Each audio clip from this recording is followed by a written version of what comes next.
What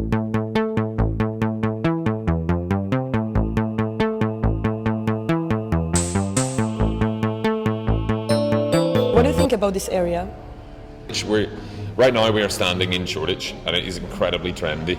It is cool. There's lots of little jobs around. There's lots of sort of just good fashion. People focus on fashion a lot, but it's starting to wear thin. London has this. It's constantly growing from the inside out, just pushing and pushing.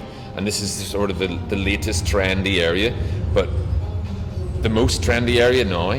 Whereas 5 years ago, this was like no one ever came here, had loads of cool little bars. Whereas now that area is about 1.5 miles up the road, and it's just actually geographically moving. It's not happening through like someone in a magazine saying, I love this little part. It's actually just pushing further out of the centre of town, which is a good thing, because it means it sort of gentrifies things as it goes along and improves everyone's standard of living. But it does push less wealthy people to the further reaches of London, and that is a big problem, because if someone has to travel every day, which is going to be what, £40 a week, so what's that, what, £160 a month, they might only be earning say £6.60 an hour.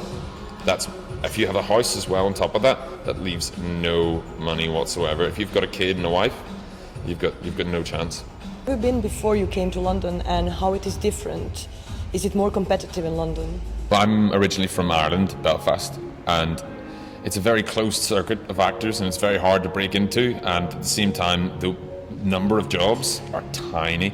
There's maybe 1% of actors in Northern Ireland are in work, and 5% of actors in London are in work.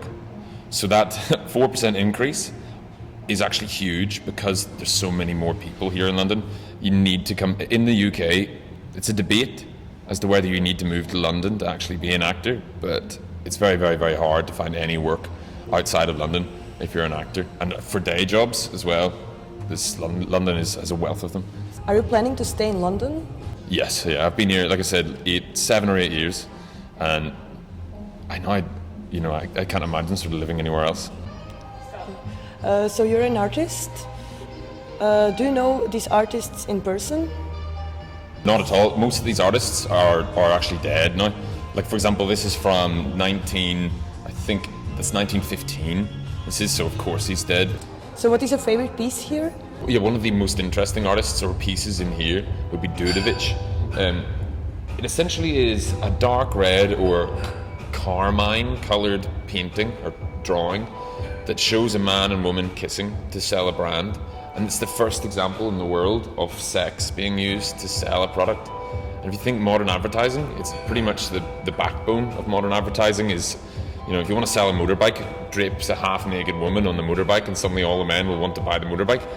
But that idea is actually to us now quite mundane and really quite daily. Whereas to come up with that idea is genius. Of course, now it's a bit risque and I look down on it, but for its time, its invention, that's remarkable, in my opinion.